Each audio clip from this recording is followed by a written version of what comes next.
سوال خالی 370 کا نہیں ہے، سوال ایک بنی بنائی ریاست کا ہے۔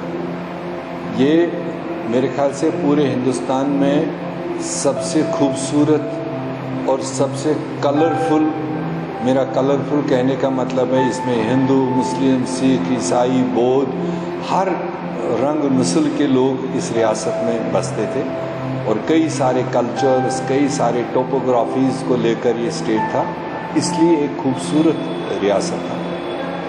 یہ پورے دنیا میں مشہور تھی جموں کشمیر، بلکہ کئی ملک تو ابھی بھی دنیا میں ہیں، شاید انڈیا کہہ کر سمجھانا ان کو 5 منٹ کا ٹائم لگتا ہے، مگر کشمیر، جموں کشمیر نام لے کر کوئکلی وہ سمجھتے ہیں یہ کس ملک کے ہیں۔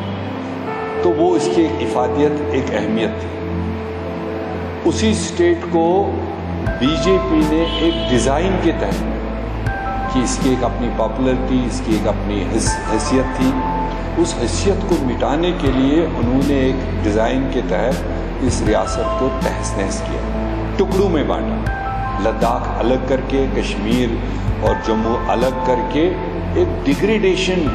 یہ صرف انہوں نے ایک ریاست کو ڈیگریڈیشن نہیں کیا، بلکہ جموں کشمیر کے لوگوں کے ذہنیت کو جیسے ڈیگریڈ کر دیا۔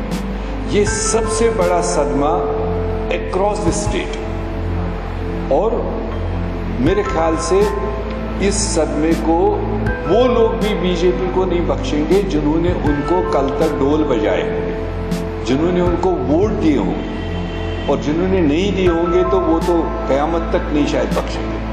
اس لیے جو ان ڈیموکریٹک طریقے سے، غیر جمہوری، غیر قانونی طریقے سے جو جموں کشمیر کو لے کر انہوں نے پچھلے سال 5 اگست کو فیصلے لیے، اس پر پہلے اگر مین اسٹریم اپوزیشن ہی خالی ناراضگی کے سائڈ کھڑا تھی، مگر اب جنرل عوام، آج 1 سال کے بعد جو میں فیڈ بیک لے رہا ہوں پورے اسٹیٹ سے، جنرل عوام اسی سائیڈ میں کھڑا ہے، ناراضگی کے سائیڈ میں، جو میرے خیال سے کسی بھی سیاست کے لیے ٹھیک نہیں۔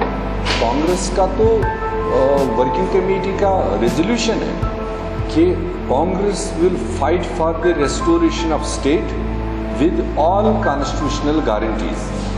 جو بھی اس خطے کو خصوصی درجے ملے ہوئے تھے، ان کے ساتھ میں کانگریس اسٹیٹ کو واپس بنائے رکھنے کے لیے اپنی جدوجہد جاری رکھے گی۔ جو ان کے لیے ڈول پیٹتے تھے، جو ان کے لیے گھر گھر جاتے تھے، آج وہ بھی دکھی ہے۔ وہ ان کو دلی والوں کو پتہ ہے، آج ہمت کر کے کوئی بی جے پی والا بھی اسٹیٹ توڑنے کے حق میں شاید کہیں بولتے ہوئے نہیں دکھائی دے گا، کیونکہ یہاں کا نوجوان لٹا ہوا اپنے آپ کو محسوس کرتا ہے۔ یہاں کا ٹورزم سیکٹر میں کام کرنے والا جو سب سے بڑا انڈسٹری تھا، وہ اس وقت فقیر بنا ہوا ہے۔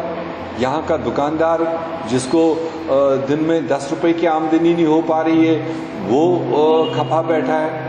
جن کی زمینیں جا رہی ہے ڈومیسائل کے ذریعے سے باہر کے لوگوں کو انٹری ٹاپ پراٹی پر دی جا رہی ہے، تو اس پر لوگ کھپا ہے۔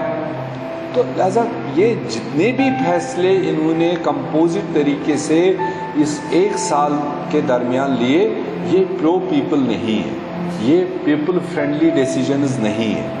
تو اس لیے اس کا خمیازہ آنے والے وقت میں بی جے پی کو بھگتنا پڑے گا۔